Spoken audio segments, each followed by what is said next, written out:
Jesús en la tormenta. El pensamiento simple para nuestro estudio de hoy es que Jesús no promete que no habrá tormentas en la vida. Promete acompañarnos a través de ellas. Repito, Jesús no promete que no habrá tormentas en la vida, promete acompañarnos a través de ellas. La pandemia, la guerra entre Rusia y Ucrania, el aumento de los precios de los alimentos y otros desastres inundan nuestras vidas, como las olas del mar. Una ola rompiendo puede pesar hasta 6,000 libras por pie cuadrado. ¿Qué es un barco de pesca en comparación con eso? Del mismo modo, la pandemia, la guerra entre Rusia y Ucrania y otras fuentes de problemas en la vida son inconmensurablemente mayores que nuestra capacidad humana para superar. No importa cuánto planee, no importa cuán sabias sean sus decisiones financieras, es imposible salvaguardar perfectamente cada área de tu vida. Pasarás por tormentas. Estarás sujeto a la debilidad y al peligro. Te enfrentarás a circunstancias inconmensurablemente mayores que tú y fuerzas más poderosas. A través de estas tormentas podemos tener un mayor consuelo y confianza que cualquier cosa que este mundo puede ofrecer. A saber que Jesús está con nosotros en la tormenta. Nos ama, es bueno y tiene el control perfecto. Por favor, abren sus Biblias conmigo en Marcos, capítulo 4, versos 35 y 36. Ese mismo día, caída ya la tarde, Jesús les dijo: pasemos al otro lado. Despidiendo a la multitud, lo llevaron con ellos en la barca, como estaba, y había otras barcas con él. ¿Qué día? Bueno, esto es el mismo día en que la nación de Israel rechazó oficialmente a Jesús como su Mesías. Si recuerdan nuestros estudios anteriores, vimos que por la mañana Jesús sanó a un ciego y mudo endemoniado fuera de la casa en la ciudad de Capernaum. Después, los líderes religiosos dieron el veredicto de su investigación oficial sobre el mesianismo de Jesús, diciendo que él hace milagros por el poder de Satanás. Rechazaron su mesianismo y ofrecieron poder demoníaco como explicación de sus milagros mesiánicos. En respuesta, Jesús hizo una defensa pública y enseñó sobre la blasfemia contra el Espíritu Santo. Por la tarde, Jesús fue a la orilla del mar y predicó las parábolas del reino a la multitud. Y llegando este mismo día en la noche, terminó de enseñar y subió a una barca con los discípulos. Un día muy largo. ¿Y cómo crees que se sintieron Jesús y los discípulos? Bueno, probablemente estaban muy cansados. Habían pasado muchas cosas ese día. Es posible que los discípulos se hayan desanimado por el rechazo de Jesús por los líderes religiosos y se hayan sentido confundidos acerca de las parábolas del reino porque estaba toda información nueva que ellos antes no sabían acerca del plan de Dios para los siglos. Y después de un día así, ¿qué les esperaba en el mar? Pero se levantó una violenta tempestad, y las olas se lanzaban sobre la barca de tal manera que ya la barca se llenaba de agua. El mar de Galilea se encuentra entre montañas a ambos lados. Cuando los vientos bajan de las montañas, las tormentas repentinas no son infrecuentes.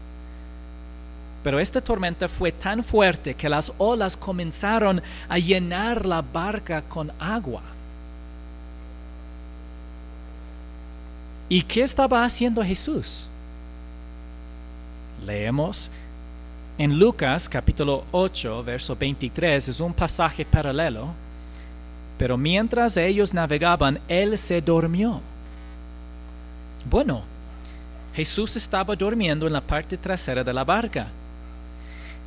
Y esto nos dice algo sobre la naturaleza humana de Jesucristo. Él podía dormir. Él podía dormir. Las Escrituras dicen que Jesucristo es deidad eterna, no disminuida, que voluntariamente se convirtió en la verdadera humanidad perfecta.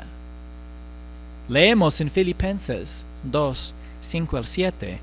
Haya pues en ustedes esta actitud que hubo también en Cristo Jesús, el cual, aunque existía en forma de Dios, no consideró el ser igual a Dios como algo a que aferrarse, sino que se despojó a sí mismo tomando forma de siervo, haciéndose semejante a los hombres.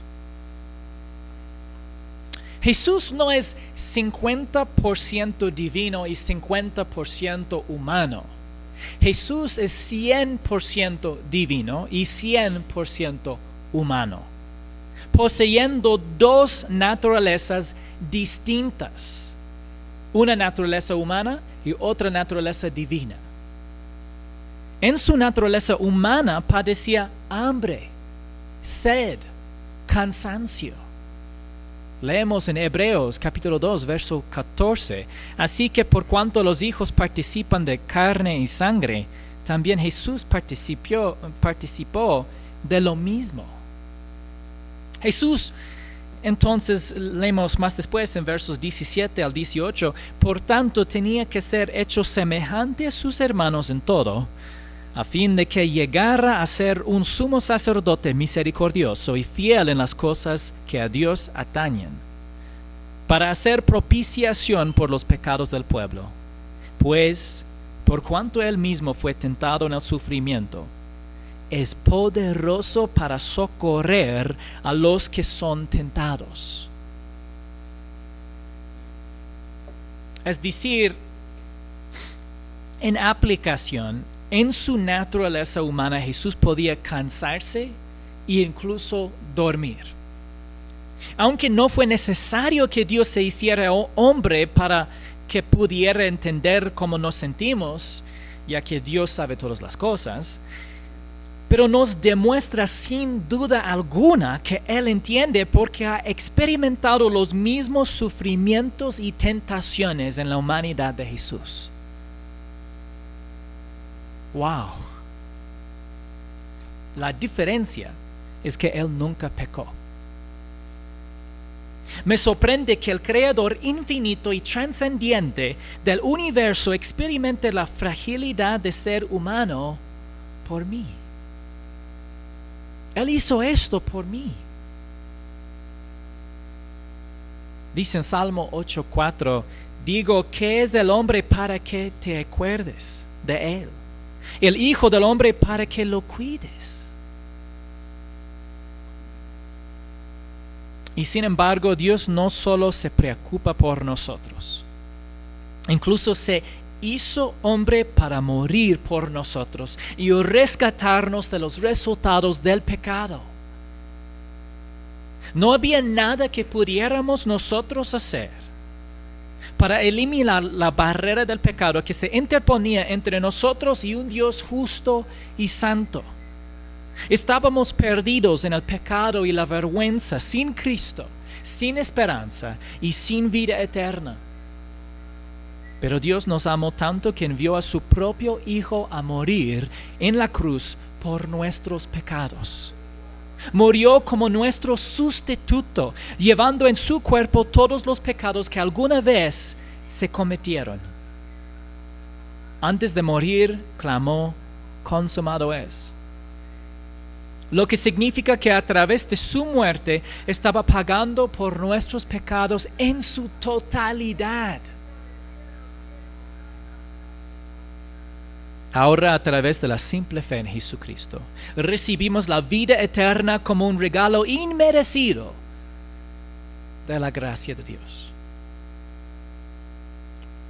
¿Puede dormir la naturaleza divina de Jesucristo? A diferencia de su naturaleza humana, la naturaleza divina no puede dormir. Dice en Salmo 121, verso 4, jamás se adormecerá ni dormirá el que guarda a Israel. Entonces sí es importante que recordamos que nunca hay un momento en que Jesucristo no sea perfectamente consciente de lo que estamos pasando. Nunca hay un momento en el que se olvida de nosotros. Él nunca se sorprende por las circunstancias de nuestra vida. Él siempre está intercediendo por nosotros y obrando todas las cosas para nuestro bien, incluso cuando no podemos verlo. Por lo tanto, mientras la naturaleza humana descansaba, la naturaleza divina continuaba sosteniendo el universo. Como dice en Hebreos capítulo 1, versos 1 al 3, Dios, habiendo hablado hace mucho tiempo, en muchas ocasiones y de muchas maneras a los padres por los profetas, en estos últimos días nos ha hablado por su Hijo, a quien constituyó heredero de todas las cosas, por medio de quien hizo también el universo. Él es el resplandor de su gloria y la expresión exacta de su naturaleza, y sostiene todas las cosas por la palabra de su poder. Sostiene todas las cosas por la palabra de su poder. Vemos que Jesucristo es verdaderamente, completamente deidad. Él es Dios y Él sostiene todas las cosas. Mientras dormía, el Hijo continuó sosteniendo fielmente el universo con la palabra de su poder. Colosenses 1, 16 al 17 dice, porque en Él fueron creadas todas las cosas, tanto los cielos como en la tierra, visibles e invisibles, ya sean tronos o dominios o poderes o autoridades, todo ha sido creado por medio de Él y para Él. Y Él es antes de todas las cosas, y en Él todas las cosas permanecen. El Señor continuó manteniendo unido el universo, incluso mientras dormía en la barca en medio del mar de Galilea. ¿Estaban los discípulos realmente en peligro? Sí, estaban realmente en peligro.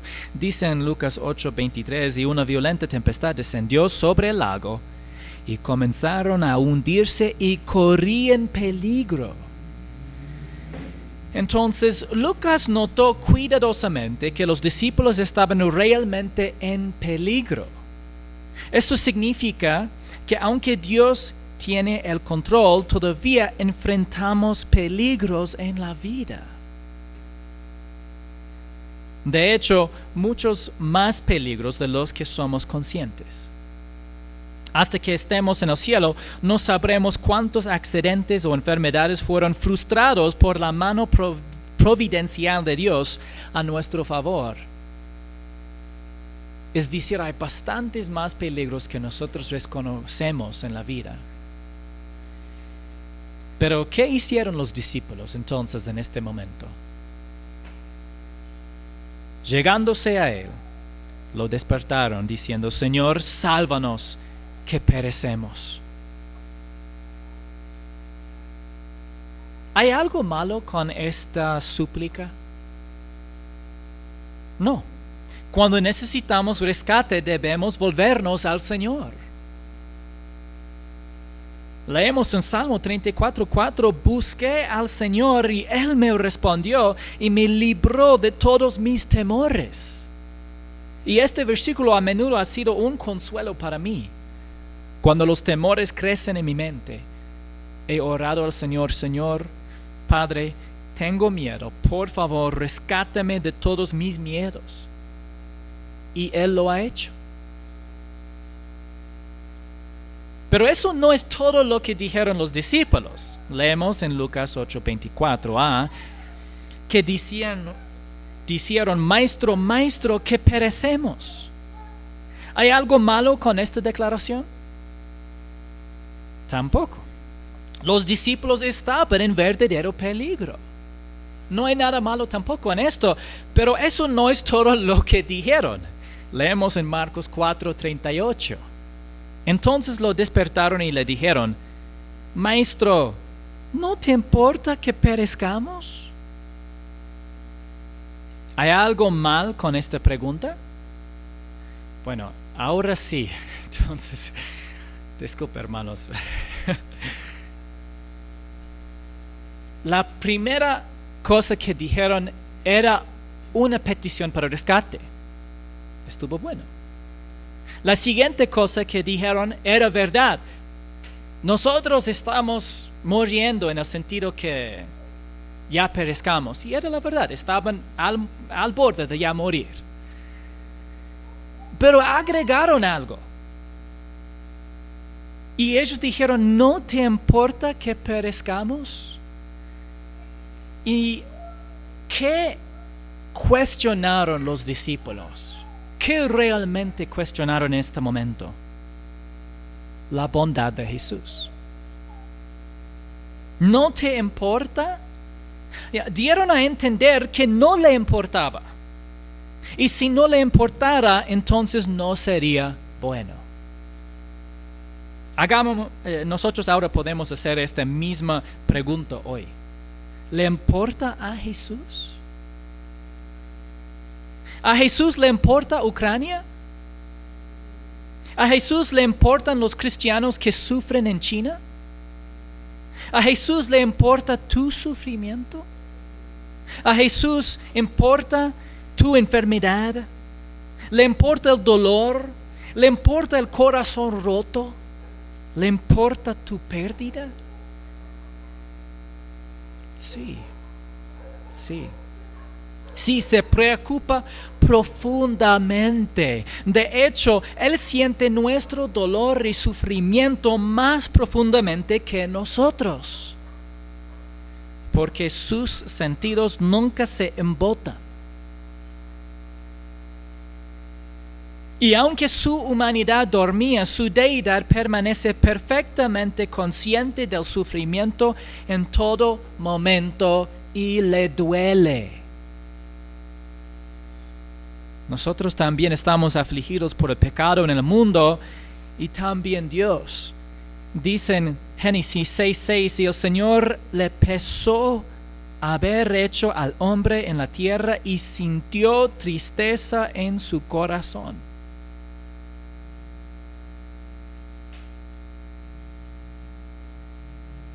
Incluso los pecados de los creyentes entristecen a Dios, dice en Efesios 4:30, y no entristezcan al Espíritu Santo de Dios, por el cual fueron sellados para el día de la redención. A veces nosotros actuamos como si siquiera Dios no fuera una persona. O no fuera personal, son tres personas en un solo verdadero Dios, pero Dios es personal. Le importa profundamente nuestras vidas. Por lo tanto, debemos darnos cuenta de que incluso en su deidad, Dios tiene emociones. En Oseas 11, versos 8 al 9, leemos, ¿cómo podré abandonarte, Efraín? ¿Cómo podré entregarte, Israel? ¿Cómo podré yo hacerte como Admá? ¿Cómo podré tratarte como Zeboim? Mi corazón se conmueve dentro de mí. Se enciende toda mi compasión. No ejecutaré el furor de mi ira. No volveré a destruir a Efraín. Porque yo soy Dios y no hombre, el santo en medio de ti, y no vendré con furor. De leer parte de esto antes de saber que está hablando Dios, pensarías que fuera uno de los salmistas. Pero era Dios hablando. Como resultado, nos sorprende ver la naturaleza humana de Jesucristo expresar emociones, porque incluso los tiene en su deidad. Juan 11:35 dice, Jesús lloró, hablando de cuando él fue a la tumba de Lázaro. Podemos estar seguros de que a Jesús le importa. De hecho, nos permite atravesar la tormenta porque le importa. Después de su rechazo por parte de la nación de Israel, Jesús les está enseñando a los discípulos cómo confiar en Él. Este fue el propósito por la tormenta, para que pudieran los discípulos aprender cómo confiar en Él a través de cualquier circunstancia. Jesús se levantó, reprendió al viento y dijo al mar, cálmate, sosiégate. Y el viento cesó y sobrevino una gran calma. El viento y el mar se calmaron instantáneamente. Jesús tenía perfecto control de la tormenta. Verso 40 de Marcos 4. Entonces les dijo, ¿por qué están atemorizados? ¿Cómo no tienen fe? Voy a mencionar, hermanos, que muchos autores cristianos han afirmado que hay 365 versículos en la Biblia que dicen que no hay que tener miedo. ¿Has escuchado esto? ¿Ya? No es realmente cierto. Puedes hacer una búsqueda por ti mismo y encontrarás que hay muchos versículos que dicen que no tengas miedo, pero no hay 365. Y se necesita contar los versículos que dicen que no te preocupes y los versículos que prometen que los futuros habitantes del milenio o Israel no tendrán miedo para llegar hasta los 365. La razón que menciono eso es porque las estadísticas bíblicas falsas a veces crean dudas innecesarias en la palabra de Dios cuando los creyentes inmaduros descubren que no son exactas. Entonces, aunque suene muy lindo decir, la Biblia dice 365 veces, una vez por cada día del año que no tengas miedo, suena muy lindo, pero no es verdadero. Entonces, mejor de no seguir repitiéndolo. Más bien, es más que suficiente las veces que sí dice, porque repetidamente, frecuentemente y muchas veces dice en la palabra de Dios, no temas. ¿Y por qué? Porque nuestra naturaleza humana es temerosa. Ahora, no temas no significa no reconozcas el peligro. Significa no tengas mayor reverencia por el peligro que la que tienes por Dios. Significa no pienses que la circunstancia por la que estás pasando es mayor que Dios. Eso es lo que significa no temas. Puedes reconocer peligro y puedes evitar peligro también, pero no vas a siempre poder evitar todo peligro. Y habrán circunstancias mayores que tú, pero nunca mayores que Dios. Jesús no estaba criticando a los discípulos, les estaba enseñando el error en su pensamiento. El temor de los discípulos reflejaba la incredulidad en el carácter y los atributos de Jesús. En otras palabras, dudaron de su bondad y dudaron de su omnisciencia. No parecían dudar de su poder, pero pensaban que no se preocupaba por ellos y que no estaba consciente de la tormenta mientras que dormía. Deberían haber confiado en Él. Probablemente el sinónimo más cercano a la fe es la confianza. Cuando no confiamos en el amor y la bondad de Cristo, somos como los israelitas en el desierto, de los cuales hemos leído mucho en nuestra lectura en el Antiguo Testamento. Podemos recordar por un momento Éxodo 14, versos 10 y 11. Al acercarse Faraón, los israelitas alzaron los ojos y vieron que los egipcios marchaban tras ellos. Entonces los israelitas tuvieron mucho miedo y clamaron al Señor y dijeron a Moisés: ¿acaso no había sepulcros en Egipto para que nos sacaras a morir en el desierto? ¿Por qué nos ha traído o tratado de esta manera sacándonos de Egipto? Note que la gente en realidad no confiaban en el Señor para su liberación y cuestionaron la buena intención de Dios hacia ellos. Cuestionaron la bondad de Dios. Versos 13 al 14 de Éxodo 14 dice: pero Moisés dijo al pueblo: no teman, estén firmes y vean la salvación que el Señor hará hoy por ustedes. Porque los egipcios, a quienes han visto hoy, no los volverán a ver jamás. El Señor peleará por ustedes mientras ustedes se quedan callados.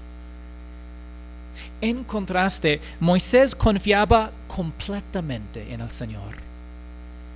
Conocía las promesas de Dios, por lo que tenía absoluta certeza.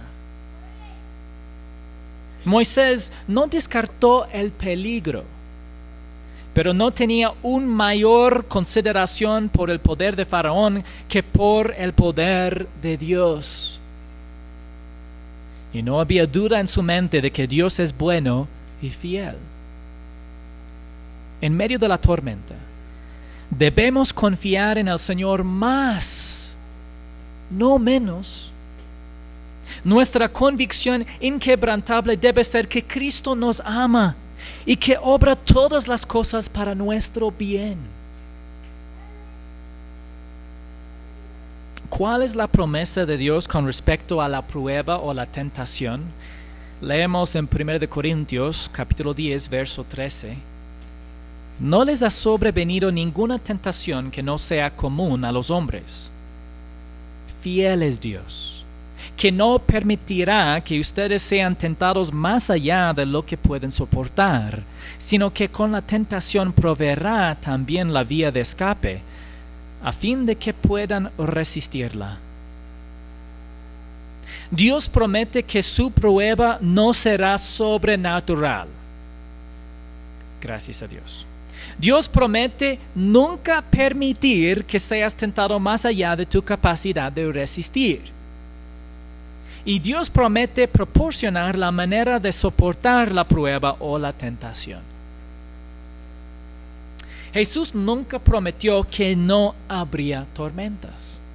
De hecho, prometió específicamente que enfrentaremos tribulaciones en este mundo. En Juan 16:33, estas cosas les he hablado para que en mí tengan paz. En el mundo tienen tribulación, pero confíen, yo he vencido al mundo. Jesús no nos consuela que no vamos a experimentar circunstancias difíciles en la vida, sino que Él ha vencido al mundo y Él, que está en perfecto control, nos acompañará a través de esas pruebas. Como vemos en Mateo 28, verso 20, yo estoy con ustedes todos los días hasta el fin del mundo. Qué hermosa promesa.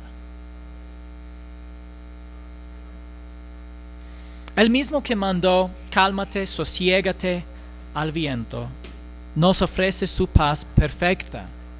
En Juan 14:27, la paz les dejo, mi paz les dejo. No se la doy a ustedes como el mundo la da. No se turbe su corazón ni tenga miedo. ¿Qué tipo de paz ofrece el mundo? Bueno, el mundo ofrece paz y promete paz y seguridad a través de la bondad humana en lugar de la bondad de Dios, a través del gobierno y a través de organización. Pero ¿qué vemos en el mundo? Vemos el fracaso de la bondad humana. Vemos el fracaso del gobierno, todo gobierno en el mundo. Y vemos el fracaso de las organizaciones. No pueden darnos paz ni seguridad. Pero ¿qué clase de paz ofrece Jesús? Un paz que sobrepase todo entendimiento. Como dice en Filipenses 4, versos 6 y 7, por nada estén afanosos. Antes bien, en todo, mediante oración y súplica, con acción de gracias, sean dadas a conocer sus peticiones delante de Dios. Y la paz de Dios, que sobrepasa todo entendimiento, guardará sus corazones y sus mentes en Cristo Jesús. Dios está preocupado por qué está pasando en tu corazón. Si eres resoluto en tu corazón de confiar en Jesucristo y de ver toda suficiencia en su gracia, de confiar en Él a pesar de cualquier circunstancia, en lugar de que nuestros corazones se turben y teman, podemos experimentar una paz interior que supera el entendimiento humano, que resulta de traer nuestras ansiedades, nuestras preocupaciones, nuestros problemas, nuestras necesidades, nuestros deseos, nuestras angustias al Señor en oración. El hecho de que oremos al Señor no significa que Él hará desaparecer la tormenta como lo hizo con los discípulos. Pero a través de la oración podemos aprender a confiar en el Señor incluso en medio de la tormenta. Cuando el apóstol Pablo oró para que se acabara la prueba, ¿cómo fue la respuesta del Señor? Leemos en 2 Corintios 12, versos 9 y 10. Y Él me ha dicho, te basta mi gracia, pues mi poder se perfecciona en la debilidad. El apóstol Pablo oraba y dijo, quita la tormenta, quita la tormenta, quita la tormenta en mi vida. Obviamente estoy ocupando una metáfora porque lo que Él pidió de quitar de Él fue un sufrimiento específico, un aguijón que Él tuvo. Pero la respuesta de Jesús fue, te basta mi gracia es suficiente. La respuesta ya del apóstol Pablo era, por tanto, con muchísimo gusto me gloriaré más bien en mis debilidades. ¿Podemos internalizar esto? Para que el poder de Cristo more en mí. Por eso me complazco en las debilidades, en insultos, en privaciones, en persecuciones y en angustias, por amor a Cristo. Porque cuando soy débil, entonces soy fuerte.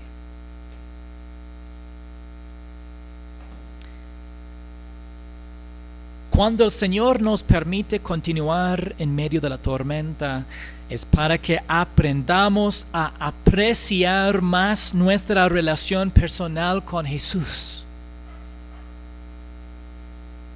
De repente su compañía en medio de la tormenta significa más para nosotros.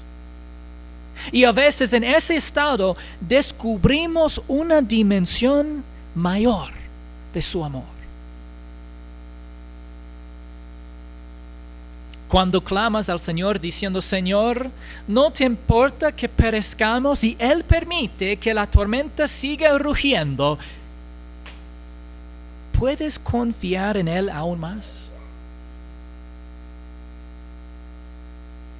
Si estamos dispuestos, descubriremos un amor más profundo y pleno por el Señor al experimentar su gracia eterna y completamente suficiente en medio de la tormenta. ¿Qué fue la respuesta o reacción de los discípulos a la demostración de poder de Jesús? En Marcos 4:41, y se llenaron de gran temor y se decían unos a otros, ¿quién pues es este que aun el viento y el mar le obedecen? Bueno, ¿no sabían los discípulos quién era Jesús?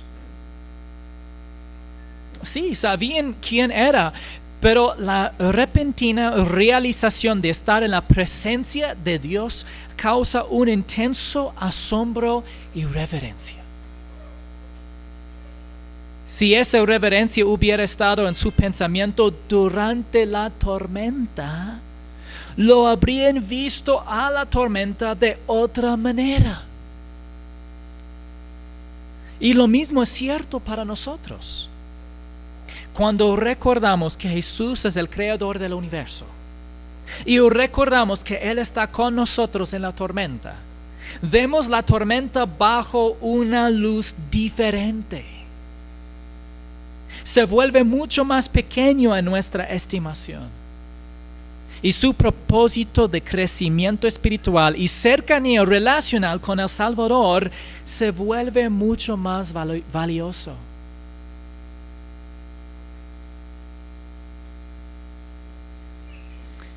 Pueden imaginar por un momento toda esta tormenta levantando y los discípulos viendo el peligro y la barca llenando con agua y haciendo la vuelta mirando a Jesús durmiendo y poder decir, peligro hay, chance de morir hay, pero estamos en la presencia de Dios manifestado en carne y su humanidad está durmiendo y Él está en perfecto control. Qué lindo estar con Dios de en medio de este momento. Sabemos que esto no hicieron y a menudo, nosotros perdemos la oportunidad de hacer así. Permítanme concluir con un punto final. Si los vientos obedecen a la voz de Jesús, ¿por qué nosotros no? Si el mar reconoce la completa autoridad de Jesús, ¿por qué consideramos opcional su voluntad? Humillémonos ante la respuesta de la creación para que también nosotros le obedezcamos por la fe motivada por el amor. Como dice la letra de la canción Yo también, escrito por Twice Música. Si los cielos te alaban, yo también. Si los montes se arrodillan, yo también. Si los mares se someten, yo también. Y si todo fue creado para ti, yo también. Si los vientos te obedecen, yo también. Jesús no promete que no habrá tormentas en la vida.